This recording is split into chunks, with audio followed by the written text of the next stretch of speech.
This is Bloomberg Businessweek Daily, reporting from the magazine that helps global leaders stay ahead, with insight on the people, companies, and trends shaping today's complex economy, plus global business, finance, and tech news as it happens. Bloomberg Businessweek Daily with Carol Massar and Tim Stenovec, live on Bloomberg Radio, television, YouTube, and Bloomberg Originals.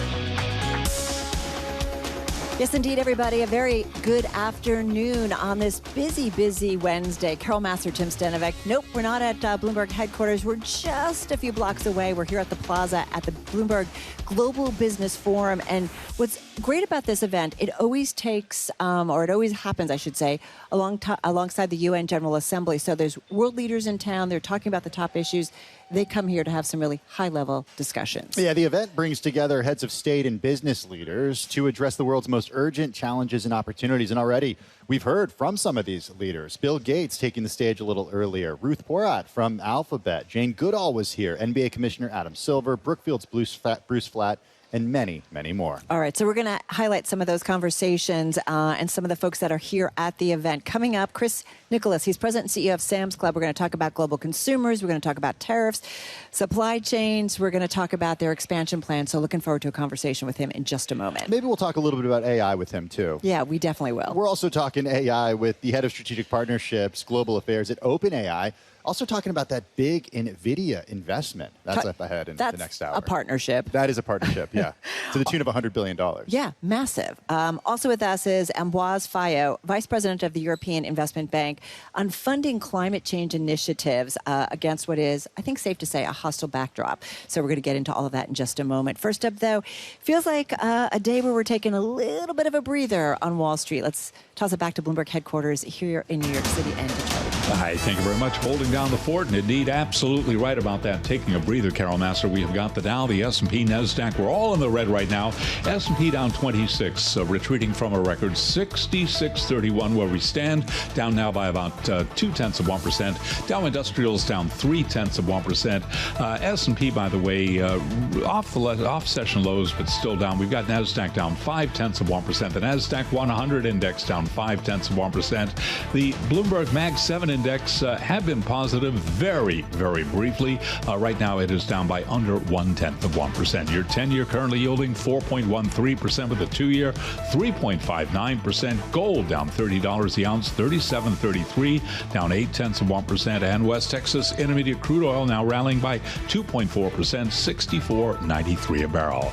Alibaba ADRs soaring after the company said it will spend more than a previous 3-year investment budget on AI infrastructure, just as investors turn more positive on its push into the technology. The company also announced a new software partnership with NVIDIA. Alibaba shares, they're up by 8.3%.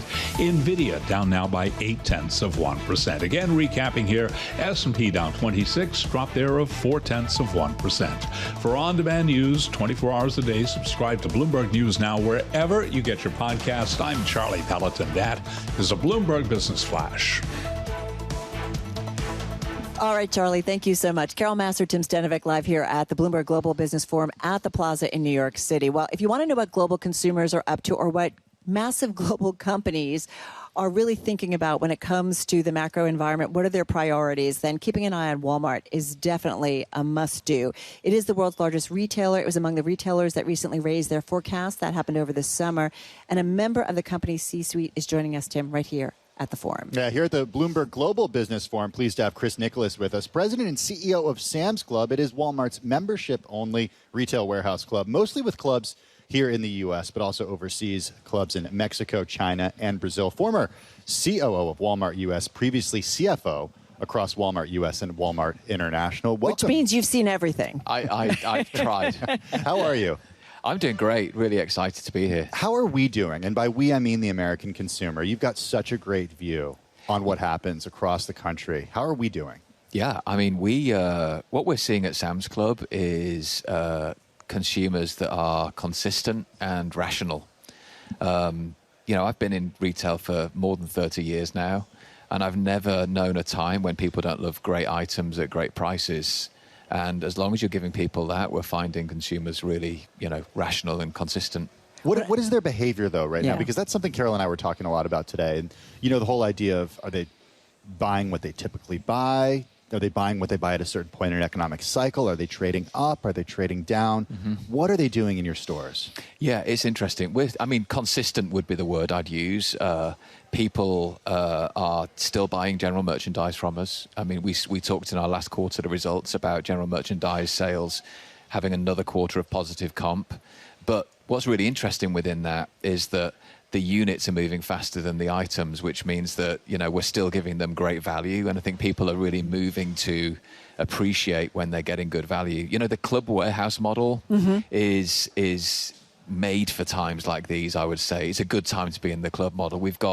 In our clubs, we've only got 4,000 items. And the way that the club model works, just to level set us, is our job is to make almost nothing on what we sell. We just about break even, and we make all our money from membership. So the lower you can operate in terms of costs, the lower you can keep prices. And when that happens, people are more loyal. They renew more often, and you get more members. So we're in this really special moment right now where people love the great value that we've got, and they love the great items that we've got too. I want to cross that with what we just heard from Fed Chairman Jay Powell, Chris, last week in terms of the decision, and kind of basically saying the Fed's not in a great place. Either way, there's some risks to the employment picture. They're concerned still about inflation. So there's kind of risks to both sides of the equation, and concerned about monetary policy that it's hard to do right now in this environment. So that to me sounds uncertain, unsure, but it doesn't sound like you're saying any of that. Look, the club, here's the thing. We have this position where there's only, between us and our main competitors in the club model in particular, we're only 6.5% of the total retail market. And we would definitely, from a club point of view, our consumers definitely skew sort of more wealthy, bigger basket sizes. And but we do serve everybody. And we don't see a great delta between different income cohorts. You don't? No. All right. Nor generations. Well, what about, when you think about kind of the environment, especially when it comes into tariffs, in terms of pricing, how do you kind of figure out where you can maybe raise prices, where you can't? It's such a great question. And again, not to sort of pivot, but one of the powers of the club model is because you've only got 4,000 items in the club. Those items are curated. Yeah. And our merchants, they are true professionals. Many of them have been in their jobs decades, and they understand the value chain from end to end better than anybody. And so they get the ability to choose what's in the club, but they also get the ability to work through where the inefficiencies are in the supply chain. They've got deep relationships with the suppliers, so you work through where the opportunities are between the suppliers too. So I'll give you an example. Our roses that we buy from Ecuador, the costs went up because, the tariff environment changed. And so our merchants worked through with the supplier, what could we do? So we moved them in different ways. So we have less packaging. We wrap them in the US now instead of where we used to wrap them. And so you do things like that help you to manage the input costs. That means you don't have to pass it on to the consumer. And our job is to work through how little you pass through, and you work through how late you do it. So we'd always like to be last up, but we have the ultimate opportunity in the club channel, and that is that we have choice because we don't have to sell everything. So the curation actually is a superpower for us. Does that mean you haven't raised prices on anything? No. We see. Look, here's the thing. There are certain things where prices move all of the time. Anyway. Right. So I get that. produce would be a good example of that. And there are some strictly things tariff related. Yeah. What I would say to you is that if I think about general merchandise, which is all of the electronics and apparel and all of those things. The stuff that I have way too much in my home. There's never enough. Yes, there is. You're talking to guys who sell stuff, Carol. Never enough. I know. But anyway. Please buy more. But in terms of tariffs, particularly putting pressure on pricing. Yeah, so what we see is, in terms of what people are buying, I think I mentioned this, but the growth in the units that we've had is outpacing our comps in general merchandise. So if you think about over the last few years, you had packaged goods through COVID became more expensive, and they never really came down. Whereas general merchandise, we had the supply chain disruption. You remember that, and the general merchandise inflated, and then it deflated rapidly after all of the supply chain disruptions disappeared. And at the end of last quarter, we were still in a period of slight deflation in general merchandise. So prices move all of the time. Our job and our merchants' job is to make sure that we give people access to the price points they want and the value that they want. I think maybe it's worth mentioning, but in Sam's Club, like, we're 25% cheaper than retail in general.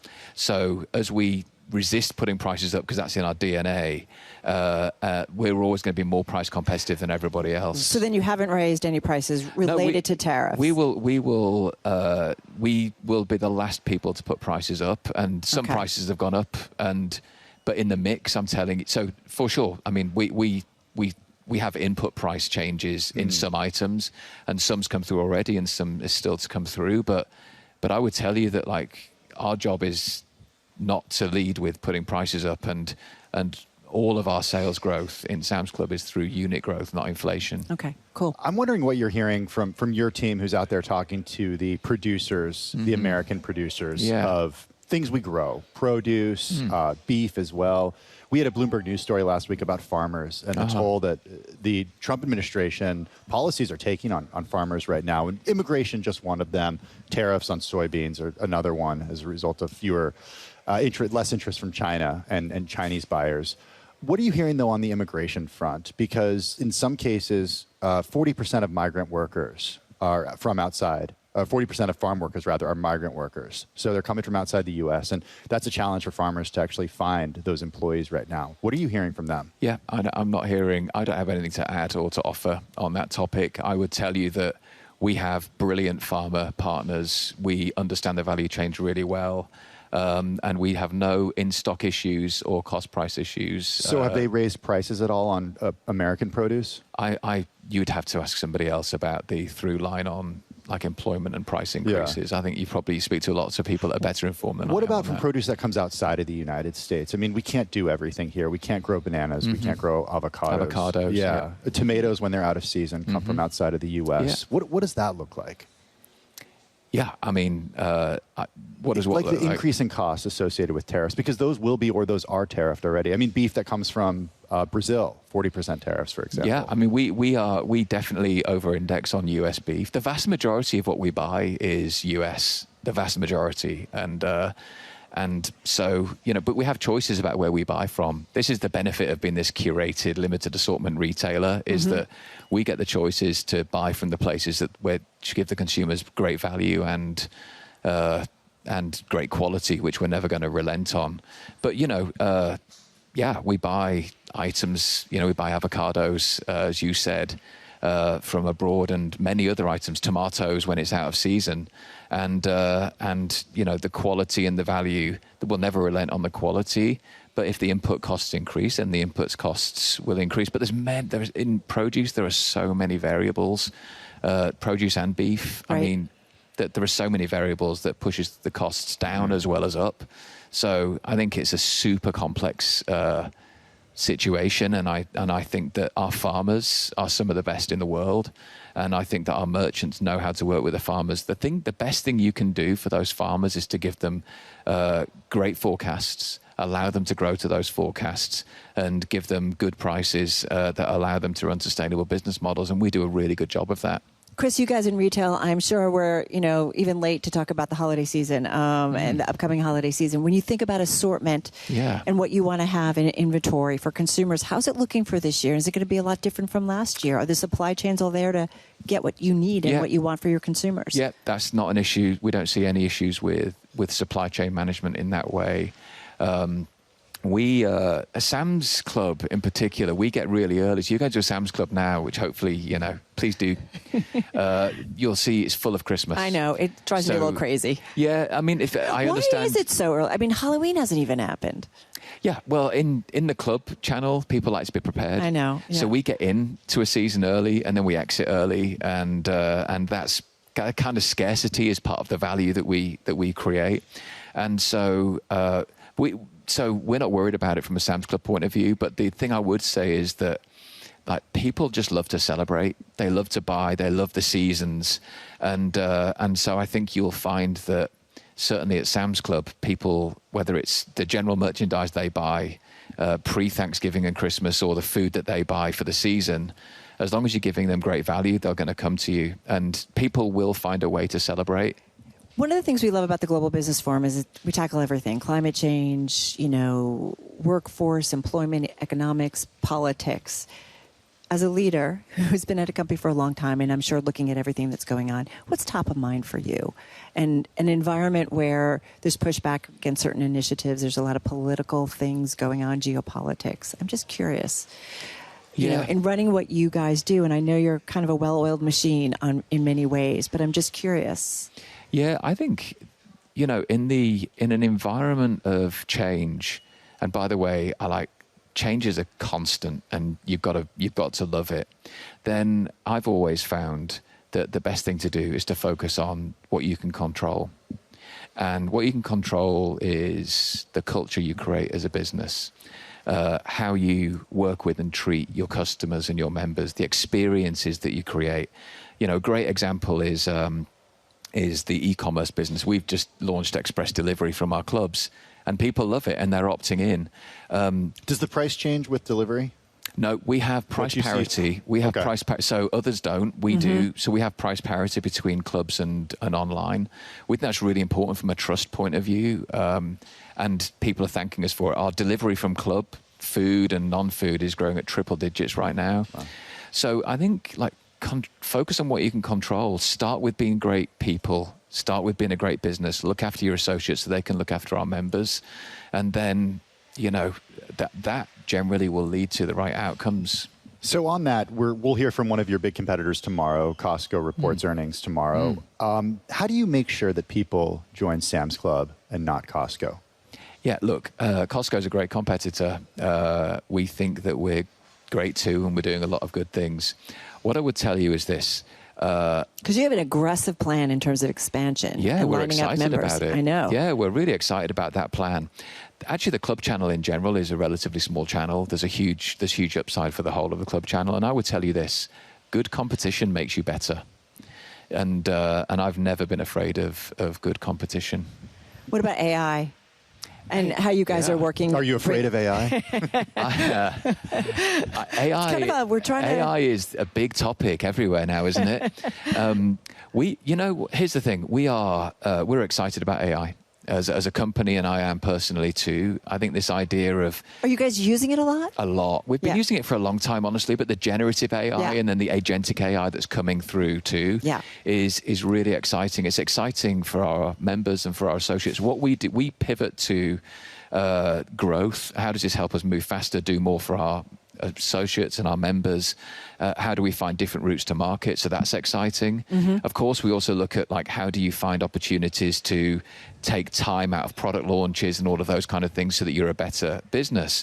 The one thing that you may have seen is we also believe that the opportunity to empower people with the use of AI, but with an enterprise, but with enterprise data, is really exciting. So whether it's in the office or recently, we made an announcement a couple of weeks ago at our holiday meeting, where we gave our frontline management access to OpenAI, to ChatGPT, and which they can use to just go faster and do more, and that's really exciting. Yeah, it's kind of amazing. We're all kind of finding our way through it. Chris, thank you so much. Thank you for having me. I appreciate it, and good luck. Good luck. Thank you as well. Chris Nicholas, he's the president and CEO of Sam's Club.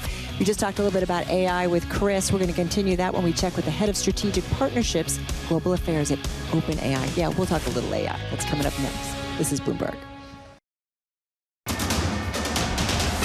It's 2:21 on Wall Street. We do check markets all day long here at Bloomberg. We are looking at a down Wednesday here with the Dow, the S&P, NASDAQ. They're all declining right now. Wall Street's rebound failing to gain traction today with the S&P now at 66.28, down 28, drop there of 0.4%. The Dow down 168, drop there of 0.4%, while NASDAQ is down 114 for the NASDAQ Composite Index, a drop of 0.5%.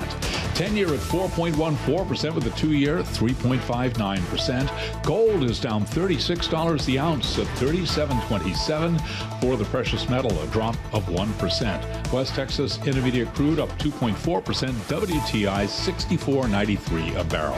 Bitcoin up 1.4%, 113,637 on Bitcoin. As for valuations, the S&P 500 is trading at statistically expensive levels, according to Bank of America's Savita Subramanian, who notes that on 19 of 20 metrics, the U.S. equity benchmark is expensive. Copper prices jumping the most in more than 5 months after Freeport-McMoRan declared a force majeure on contracted supplies from its Grasberg mine in Indonesia.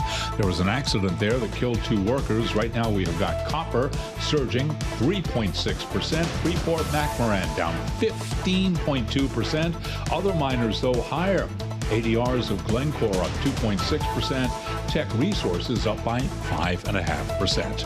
Recapping, S&P down 26, down 0.4%. And for on-demand news 24 hours a day, subscribe to Bloomberg News Now wherever you get your podcasts. I'm Charlie Pellet, and that is a Bloomberg Business Flash. All right, Charlie, thank you so much. Carol Massar, Tim Stenovec live here at the Plaza, the Bloomberg Global Business Forum. Leaders, and one of the big topics this week that we've seen as world leaders are in town and also as it's Climate NYC is everything and anything to do with artificial intelligence. I mean, we can't kind of stay away from headlines here every single day. Just today, Microsoft partnering with OpenAI rival Anthropic to help power its workplace AI assistant. Anthropic, founded by former OpenAI employees, Carol, it's one of the largest competitors to OpenAI, a key player in the industry. Yeah, just coming on the heels of one of the big stories that we covered this week, NVIDIA announcing it will invest as much as $100 billion in OpenAI to help with that build out of data centers. So there's a lot going on. When it comes to AI, it's all about partnerships, and we have a great guest to talk about that. Lane Dilg is former head of strategic partnerships, global affairs at OpenAI. She's had a career in law, politics. She served as senior counsel to then Senator Kamala Harris, and she's also worked at the Department of Justice. I'm rushing, but you have like this incredible public-private background. So when you think about AI, I don't know. How do you make sense of it just feels frenetic, the amount of money, the amount of activity, the amount of headlines that come every day? Yes, there obviously is so much happening, so many big deals in the news, and those big deals in the news do have real-life implications for all of us. So incredible, as you mentioned, to see the NVIDIA and OpenAI deal showing that NVIDIA will provide chips to OpenAI up to 10 gigawatts and also make an investment, $100 billion, obviously shoring up OpenAI's credit and providing a real runway for OpenAI. Those kinds of deals we are seeing almost weekly right now. You mentioned Microsoft and Anthropic as well. So a very, very competitive landscape and a landscape that is moving extremely quickly. It's kind of funny to hear about Microsoft partnering with Anthropic, given that Microsoft is a huge investor in OpenAI. What do you make of that? Like, what's the world that we're living in when you have these strange bedfellows? Yes, I think everyone is watching sort of all of these different pieces. From an adoption perspective, people are looking at how many different companies will individual companies work with. So do you want to work with one AI model? Do you want to, or one AI model provider? Do you want to work with many?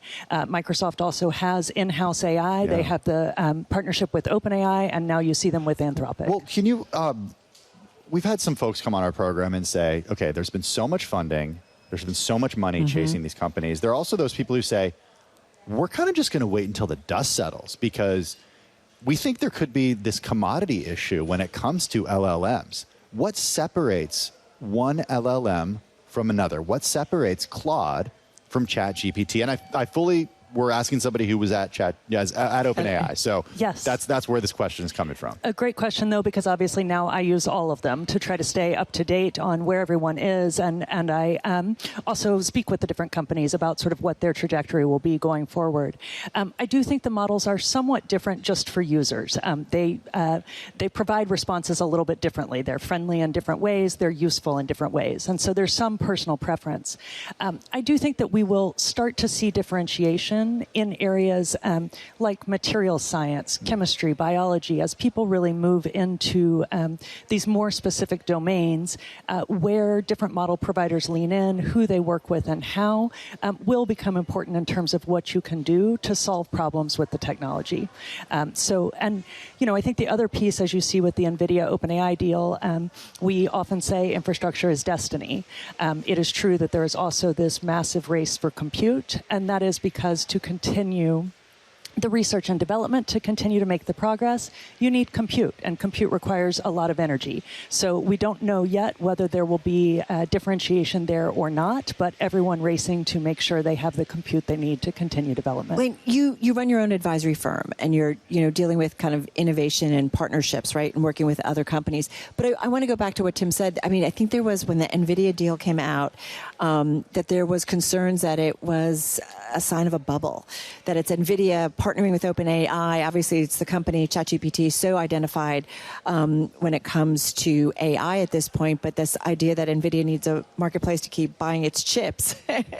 So I'm just curious. I mean, at some point, I don't know. What are you hearing from companies as you talk to them? Are they a little cautious at all? Is there any nervousness about this incredible spend and this incredible build out? Yes, a great question. Obviously, financial experts around the world asking many of these questions. I think, we previously thought that NVIDIA may not be able to supply enough. So interesting to now hear people say, well, they are, trying to find a consumer. A home for their chips, it feels like, right? Yeah. So I think that conversation happening on both sides. My own personal view is that we are not yet anywhere close to maxing out the demand for compute and chips. And when we are, then you may actually see that model development is stalling or something else. But I just don't think we're there right now. I am curious, when you were at OpenAI, and we know you left a few months ago, and now you have your own advisory firm, is the phone ringing off the hook of people saying, help me, I need to find this, and what are they looking for? Yes, so it is true that people are looking for lots of answers. They're looking for answers to the macroeconomic questions. They're looking for answers to help them guide investments. But then teachers and healthcare providers are looking at, what is the potential? How do I take care of my workforce and also take care of those I serve at the same time? What is the pace of adoption? I'm excited to be here today with Bloomberg Philanthropies working on the Mayor's Challenge, which is a competition they run around the world for mayoral innovation for city services.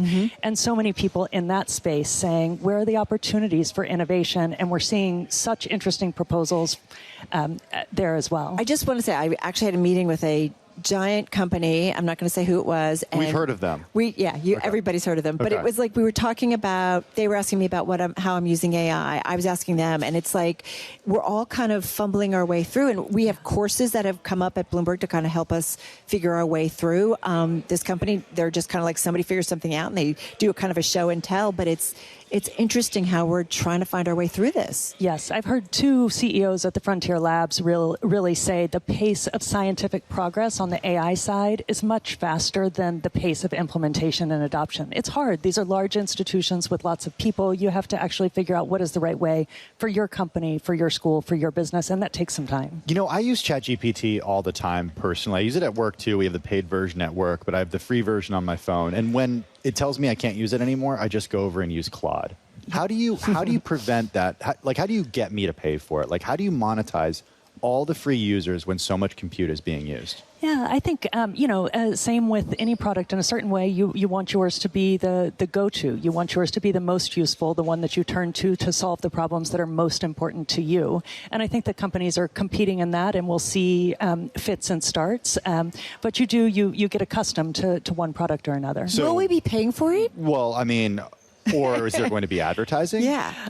So I think, right now you can pay for different levels of access. I think that is meaningful, both for individuals and for businesses. I use the paid accounts across all of the different companies, which may seem crazy, but I want to see where the capability really is. So I do think that is the monetization that you're seeing primarily. And I'm not a tax professional, but that's a business expense, I would imagine. So but talk to your accountant about that. Yes. Okay. I'm taking notes. Yeah, just, I am curious about, we mentioned that you were senior counsel to Kamala Harris when she was senator. I have been senior counsel to a senator, but most recently I was senior advisor in the Department of Energy. Oh, I'm so sorry. Yes. That was the notes I had. So Yes. I'm No. so sorry. I do think, though, about the intersection of technology and politics. Yeah. And I feel like every decision is made with a careful glance at the White House. Yeah. So talk to me about that and how that might, I don't know, kind of impact the deals that are done and how they're done. Yes, absolutely. I think you see a lot of that in the infrastructure space. So if you look at the models, they, as we talked about, require compute, but compute also requires energy. And as we look at competition between the United States and China, I think people feel really good about our talent. They feel really good about our workforce. They feel really good about our innovation. But we do need to get more energy on the grid, and we need to do that fast. And so I think you see this all of the above approach, but also disagreement over what is that all of the above approach, how does it work, do things need to be grid connected or not, and most importantly, how do we make sure that consumers have the electricity they need at the prices they need while we power all of this AI? Well, is it ultimately going to be everybody, especially the hyperscalers, probably doing their own energy development on site, that kind of thing? Or I think you'll see a mix. Just like you see a mix in the financial deals, I think you'll see a mix both to hedge risk, but also because it'll be opportunistic. We need the energy as fast as we can get it. Hey, just want to end with what this does to the American workforce, the global workforce. Dario Amodei over at Anthropic has been really outspoken about how this could just decimate white-collar jobs. You agree? So I think there was a conference in San Francisco that people are watching just last week about what the different scenarios are. I think we don't know the answers yet. And so from a policy perspective, we need to be planning for multiple scenarios. It's critically important that we understand both the data of how are jobs moving, where are the transitions happening, and also look at the social safety nets and other things to make sure that if there is dislocation, we're doing the reskilling, we're doing the training to get people into a place that is productive. You've seen the tech up close. You know what it can do. What keeps you up at night? What keeps me up at night is, as always, it's the humans. It's our human potential. It's our ability to step into this technology. And it's also what we can do with it for good or for ill. And I think that's the space where I'd like to see the policy focused. Are you worried about the bad side of AI? I'm worried about humans using AI for bad purposes is what I worry about more than the doomers who are more concerned about what we would call alignment issues. I think the science on alignment is pretty strong and will continue to be strong, and people will be alarmed if it's not. But the question of what can you do with the technology is a hard one. We are about to all get more powerful. Yeah, it's kind of interesting. Need to leave there. I feel like we could talk a lot more about this, and we will probably in the future. I hope you can come back. Yes. Lane, thank you so much. Lane Dilg, she's former head of strategic partnerships and global affairs over at OpenAI. We're going to continue from the Bloomberg Global Business Forum. Yeah, coming up next, the European build-out that investors are eyeing. What's really going on with the lending arm of the European Union when it comes to climate change and more. It's Bloomberg Businessweek Daily, live from the Plaza Hotel, the Bloomberg Global Business Forum.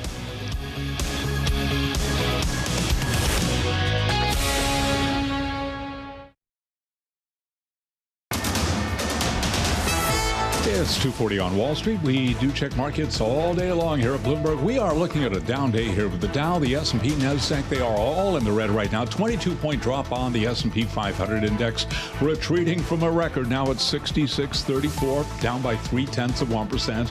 Dow Industrials right now down 0.3%, with the Dow lower by 132 points. The NASDAQ Composite Index down 91. For NASDAQ, a drop now of 0.4%. The MAX 7 Index, by the way, back in the green right now. Little change. Perhaps that is the real story, the key takeaway, up under 0.1%. Your 10-year at 4.14%. The 2-year, 3.59%. Spot gold down $32 the ounce, 37.30. Drop there of 0.9%. And West Texas Intermediate crude now advancing 2.5%, 64.99 for a barrel of WTI. Bitcoin up 1.5%. Bitcoin now at 113,736. New home sales unexpectedly surged over 20% in August, to the fastest pace since early 2022, likely lifted by builders' rampant price cuts and sales incentives to motivate buyers in a jittery economy. Among some of those home building names are all up, by the way. D.R. Horton up 0.7%. Toll, the luxury home builder, up 0.8%. Lennar up 2.2%. Pulte up by 1%. For on-demand news 24 hours a day, subscribe to Bloomberg News Now wherever you get your podcasts. I'm Charlie Pelleton. That is a Bloomberg Business Flash. All right, Charlie, thank you so much. We are here at Bloomberg Philanthropies Global Forum at the Plaza in New York City. And this happens, the UN General Assembly, of course, as you know, is going on. But alongside it is Climate Week NYC. And it's something that has been talked about a lot today at the event. It was also something President Trump talked a lot about in yesterday's address to the United Nations, where he referenced the green scam. Another UN official stated in 1989 that within a decade, entire nations could be wiped off the map by global warming. Not happening. You know, it used to be global cooling. Now they could just call it climate change because that way they can't miss. It's the greatest con job ever perpetrated on the world, in my opinion. If you don't get away from this green scam, your country is going to fail. All right. That, of course, was President Trump yesterday in his address to the United Nations. Curious what our next guest has to say about climate, because he is certainly involved in it over in Europe. Ambroise Fayolle is Vice President of the European Investment Bank. It's the lending arm of the European Union, joining us here at the Bloomberg Business Forum. I am curious about when you hear something like President Trump and what he had to say about climate, and then the initiatives that you are working on over in Europe. How do you kind of crisscross those two things? Is Europe moving ahead when it comes to climate change and spending on that and climate change initiatives?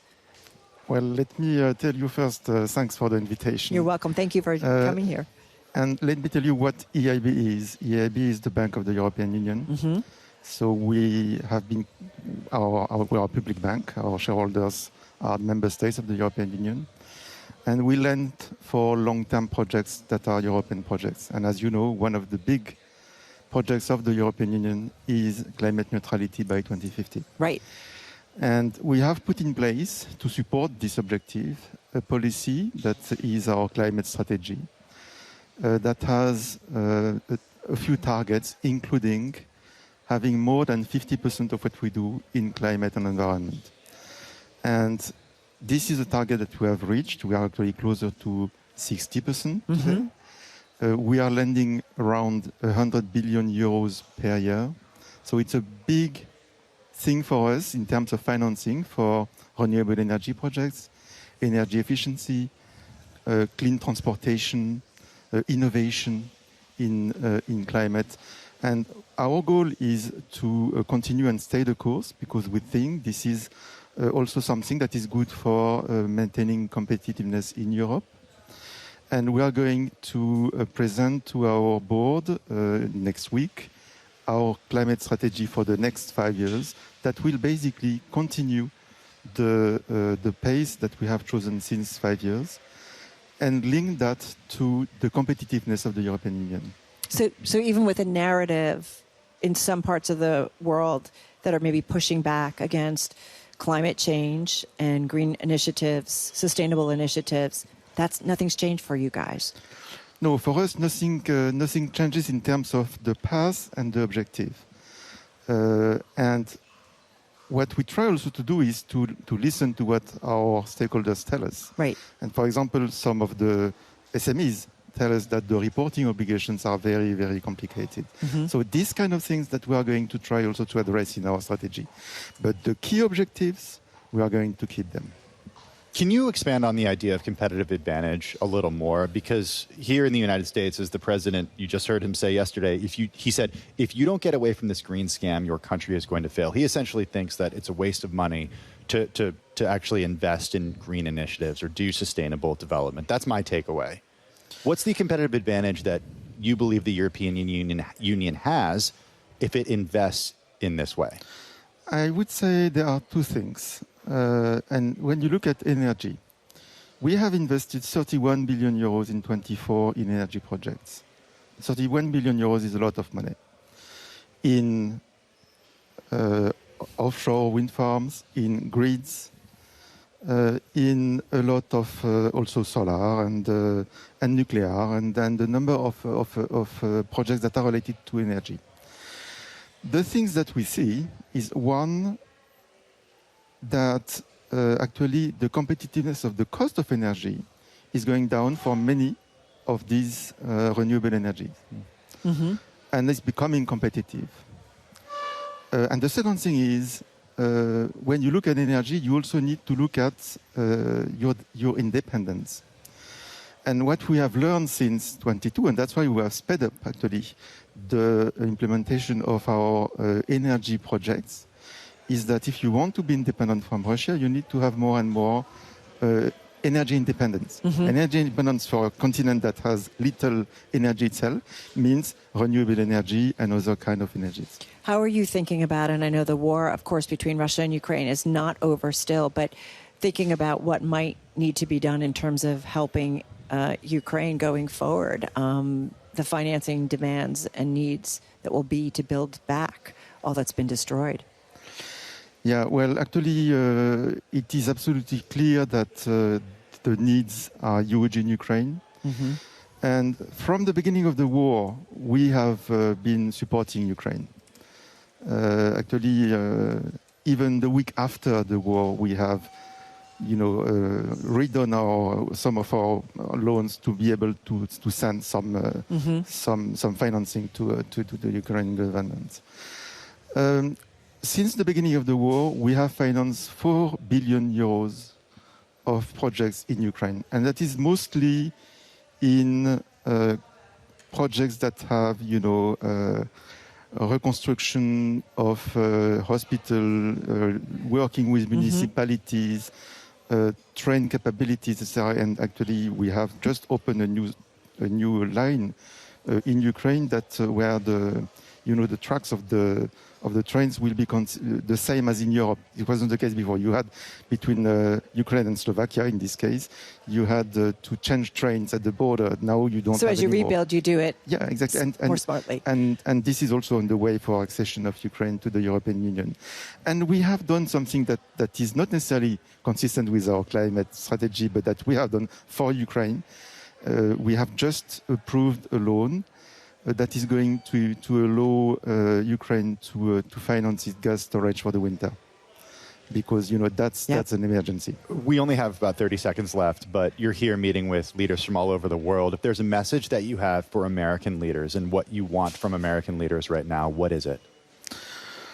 The thing that I like here is to be able to meet with a lot of people from very various backgrounds and origins and cultures, and that's what makes these meetings so interesting.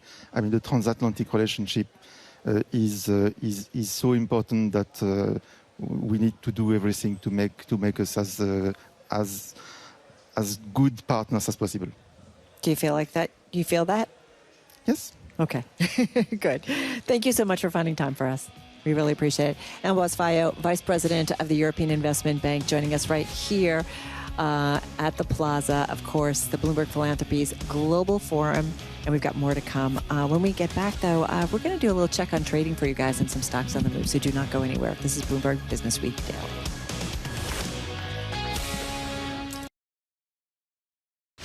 This is Bloomberg Businessweek Daily with Carol Massar and Tim Stenovec on Bloomberg Radio and Television. She knows. Hey everybody, this is Bloomberg Businessweek Daily. Carol Massar, Tim Stenovec, live at the Bloomberg Philanthropies Global Forum. We'll have more from the event in just a moment. In the meantime, quick check on the trade for you, and we've got stocks bouncing off our lows of the session, but Tim still down about 21 points on the S&P 500. Dow Jones Industrial Average, a decline of 140 points. NASDAQ 100 down about 0.4%, a decline of almost 90 points. You definitely see investors, I feel like in the last couple of days, taking a little bit of a breather. Yeah, materials taking a real hit today, down 1.5%. Real estate in the red, down 0.8%. Communication services. We do have 4 industry groups in the green right now. Energy higher by 1.4%. Consumer discretionary, utilities, and consumer staples in the green too. I'm Carol Massar along with Tim Stenovec. Let's take a look at some stocks on the move on this Wednesday. With us is Bloomberg News equities reporter Alexandra Semenova. She's back there at Bloomberg headquarters. All right, so Alex, let's start with Micron Technology. Hey guys, yeah, this is a stock that is down about 3% right now, even as it gave a forecast that was generally upbeat, kind of highlighting how lofty the expectations are from investors around AI. fiscal first quarter revenue will be around $12.5 billion.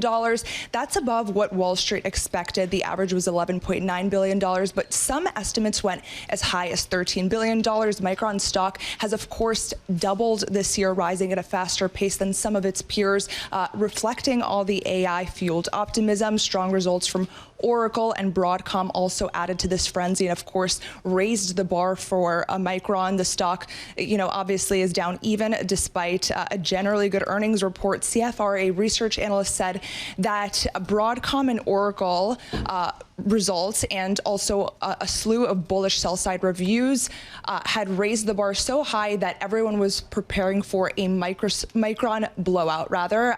So this is why there's some disappointment around this. Okay, Micron on your radar. Charles Schwab is also a stock that you are watching. What's going on with Schwab today? Yeah, it is down today along with the broader market, but they did say today that they want to give retail investors access to private companies, given the fact that there is a growing number of firms that have been industry giants before even going public. This is according to their CEO, Rick Wurster. He cited financial technology company Stripe and, of course, artificial intelligence company OpenAI as billion-dollar companies that they want retail to be able to participate in. They also said that employees of these companies would love liquidity for their stock positions. And of course, this follows the likes of Robinhood, which of course was kind of a pioneer in giving retail investors more access to different financial products. They also had said that they want their clients to be able to invest in private companies.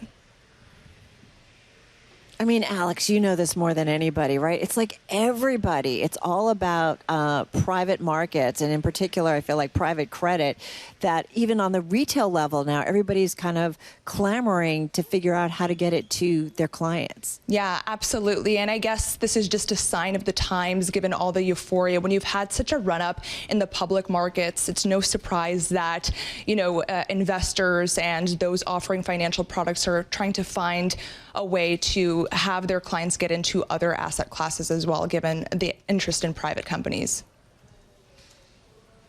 I was going to say, though, Schwab's had a nice run so far this year. I was looking at the DES page. It's up to about 25% year to date. Alex, you mentioned that one of the reasons Schwab is looking into this is because of those high-flying AI companies. We've got an AI story that you're watching next. Microsoft on the move today.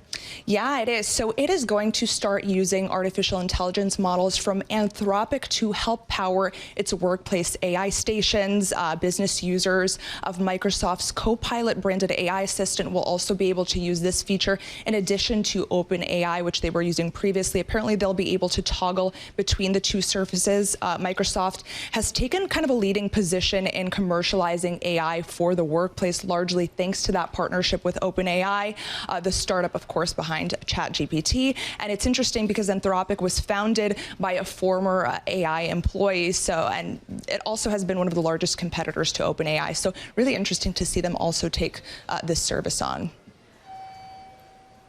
I love the strange bedfellows or the odd bedfellows when it comes to AI. It's just everybody crisscrossing with one another. Alex, thanks so much. Really appreciate it. Alex Semenova at Bloomberg headquarters. That, of course, is our Stock Movers podcast. Check it out. It's 5-minute episodes of the biggest winners, losers in the stock market. You can find it on Apple, Spotify, or anywhere you get your podcasts. Hey, some breaking news crossing the Bloomberg terminal just minutes ago. Medline is considering filing publicly for its U.S. IPO as soon as late October. That's according to people familiar with the matter. What could be the biggest U.S. listing this year. Our team, including Bailey Lipschultz and Anthony Hughes, with this story on the terminal. Blackstone, Carlyle, and a few others are some of its backers. So we'll see exactly how this one turns out. It's a medical supplies maker. So we've had a pretty busy IPO market this year. Hey, we're going to have a pretty busy next 2 hours on Bloomberg Businessweek Daily. From the Bloomberg Philanthropies Global Forum, we've got a great program coming up in just a couple of minutes. We're going to hear from the Prime Minister of Spain, Pedro Sanchez. He's going to be in conversation with the Bloomberg News editor-in-chief, John Micklethwaite. We're also all over everything that's happening with Climate Week, and we got a great group of guests coming to talk to us about how they're focused on climate resilience in this day and age. Yeah, that includes the CEO of the New York Climate Exchange. We've also got the UN Climate Change High-Level Champion for COP27. Remember, Climate Week NYC is kind of a lead-up to COP27. Do not go anywhere. Bloomberg Businessweek Daily continues right here on Bloomberg.